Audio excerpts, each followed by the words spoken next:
sehingga kita bisa belajar bersama, merubah bersama. Kita dari sedikit demi sedikit, lama-lama nanti kita bisa merubah jadi 100%. Terima kasih untuk kesempatan kali ini. Saya Salis Anissa akan membahas tentang tema belajar melalui bermain, yang mana secara bahasa bermain diartikan sebagai suatu aktivitas yang langsung atau spontan di mana seorang anak berinteraksi dengan orang lain, benda-benda di sekitarnya dilakukan dengan senang, gembira, atas inisiatif sendiri, menggunakan daya hayal imajinatif, menggunakan panca indera dan seluruh anggota tubuhnya. Sedangkan ciri-ciri belajar melalui bermain adalah sebagai berikut.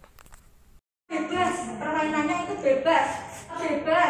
Kemudian tidak terpaksa. Tidak terpaksa.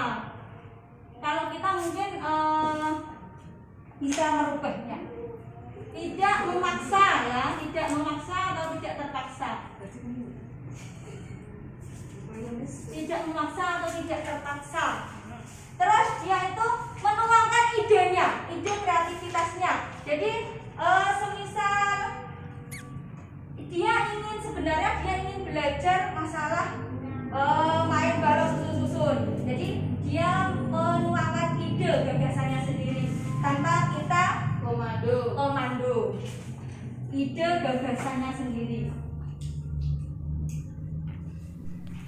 Sedangkan manfaat belajar melalui bermain adalah 1. Menstimulasi semua aspek perkembangan anak, yaitu aspek perkembangan nilai agama dan moral, dan fisik motorik, aspek bahasa, aspek sosial emosional, aspek kognitif, dan aspek seni. Yang kedua, membuat anak senang. Yang ketiga, mempermudah anak menerima informasi, yang mana kalau anak senang dalam bermain akan membuat anak mudah dalam belajar. Karena saya juga begitu. Karena kalau kita senang, tiba-tiba kok sudah selesai waktunya, tiba-tiba kok sudah ganti hari, sudah ganti jam, seperti itu. Jadi kita merasa senang, terus kita bisa masuk ilmu yang kita dapat itu bisa masuk dengan mudah. Kalau ilmu yang didapat oleh anak itu masuknya dengan mudah, maka anak itu akan menambah wawasannya. Terus juga anak bisa berpikir secara positif, secara kritis. Itu yang tadi, kalau anak kita kembangkan dengan itu, nanti akan dapat memunculkan 4K. 4K itu kritis, kreatif, kerjasama, dan komunikatif. Anak bisa bicara dengan kreatif membuat sesuatu, menciptakan hasil karya. Kreatif dalam bertanya, kreatif dalam menjawab. Terus kritis. Yang ketiga adalah bermain yang bermakna. Bermain yang bermakna adalah bermain yang dilakukan oleh anak dalam suatu konteks kesehatan anak sesuai ide dan minat anak. Berpusat pada anak akan mengembangkan rasa ingin tahu atau inquiry anak. Rasa ingin tahu ini difasilitasi guru dengan menyediakan lingkungan dan pemberian kesempatan pada anak untuk bereksplorasi, bereksperimen, dan akhirnya menentukan sesuatu.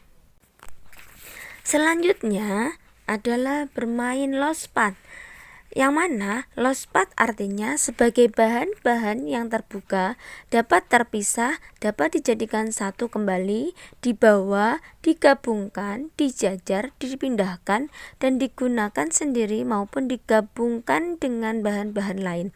Dapat berupa bahan alam ataupun sintetis. Belajar menggunakan media yang ada di lingkungan, bahan-bahan yang terbuka yang memungkinkan anak menggunakan imajinasinya. yang mana belajar melalui bermain membuat otak anak padat dengan sinaps. Sinaps adalah sambungan sel-sel saraf yang terbentuk di otak ketika mendapatkan stimulasi pengalaman, indera, dan interaksi positif. Belajar melalui bermain berbeda dengan belajar menggunakan LK atau lembar kerja. Berikut adalah ilustrasi tentang muatan otak yang belajar dengan cara yang berbeda. Ini gambarnya. Untuk yang LK, belajar menggunakan LK kita ibaratkan sebagai kapas yang kita masukkan ke dalam gelas.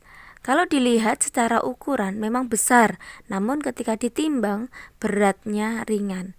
Membaca bisa mengenal huruf dan sebagainya. Tetapi dia tidak tahu karena sebenarnya belajar menggunakan LK itu ringan timbangannya.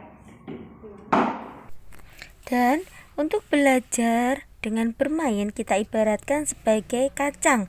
Kalau kacang kita masukkan ke dalam gelas, kalau cuma satu biji kacang memang ringan. Begitu juga apabila orang tua melihat anak bermain-main sebagai aktivitas yang dilakukan anak satu kali, mungkin belum nampak dampak positif. Namun ketika dilakukan berulang kali, bermain memberikan dampak yang luar biasa pada otak dan bobotnya pun juga lebih berat.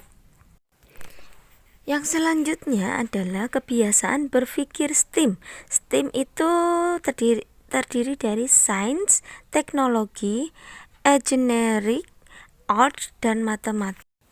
STEAM adalah cara berpikir sebuah pendekatan yang mengajak anak untuk selalu ingin mencari tahu, mengeksplorasi, dan menemukan jawaban. STEAM bukan sekedar materi pembelajaran, karena STEAM bukan sesuatu yang dapat direncanakan. Justru STEAM adalah sumber di mana dari STEAM akan ditemukan hubungannya dengan berbagai kegiatan pembelajaran. Dalam melakukan pembelajaran, kita harus menggunakan komunikasi yang bagus, yang baik, dan yang memunculkan kreativitas anak. Contohnya, kita bisa melakukan pertanyaan-pertanyaan, baik itu pertanyaan tertutup atau yang disebut dengan lost, maupun pertanyaan yang host atau yang terbuka.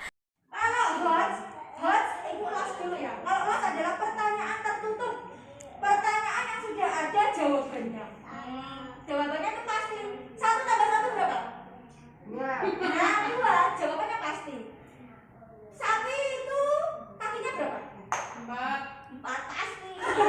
Terus pertanyaan yang sekedar pengetahuan saja, itu hanya sekedar pengetahuan. Kalau los itu tidak memerlukan, anak itu tidak butuh berpikir lama. Kalau host itu pertanyaan terbuka, yang pertanyaan yang memerlukan jawaban yang beraneka ragam. Jadi anak itu berpikir, oh kayak contohnya jadi butuh banyak jawaban, banyak alternatif. Jawabannya nggak cuma satu. Kayak gini, kemarin itu gini, ada yang bertanya, kenapa Miss kita harus membaca selawat 70 gitu? Kenapa? Karena itu banyak, ada yang bilang karena kita biar tidak ngantuk, karena jadi pertanyaan-pertanyaan yang terbuka. Yang kemarin gini kan ada engklek, bermain engklek kemarin.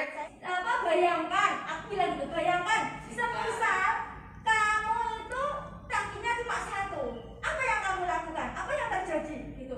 Terus ada yang bilang, ya itu Miss, kita mati. Ada yang kita yang nggak bisa berjalan. Terus ada yang kita tidur aja Miss, nggak bisa kemana-kemana. Apa Asil bilang gitu. Kalau Nana bilangnya, ya kita capek kalau 1 saja. Tapi ada yang bilang gini, kan bisa pakai tongkat Miss. Nah gitu. Jadi banyak memunculkan banyak jawaban-jawaban. Jadi nggak cuma 1 gitu. Untuk RPPM dan RPPH-nya sudah saya sama penilaiannya sudah saya kasihkan. Itu formatnya, itu format yang dari kemarin pelatihan, dan kemarin juga kita sudah mempraktekkan dalam penilaiannya. Kalau di situ itu ada berkelanjutan. Jadi ada yang isi orang tua itu mengisi, ada kolom orang tua mengisi, itu juga ada. Terus kalau untuk pembelajaran les privat itu kan berkelanjutan. Jadi RPPM-nya juga berkelanjutan. Jadi apa nanti itu setelah ada RPPM, nanti selanjutnya itu apa? Yang bahan selanjutnya yang digunakan untuk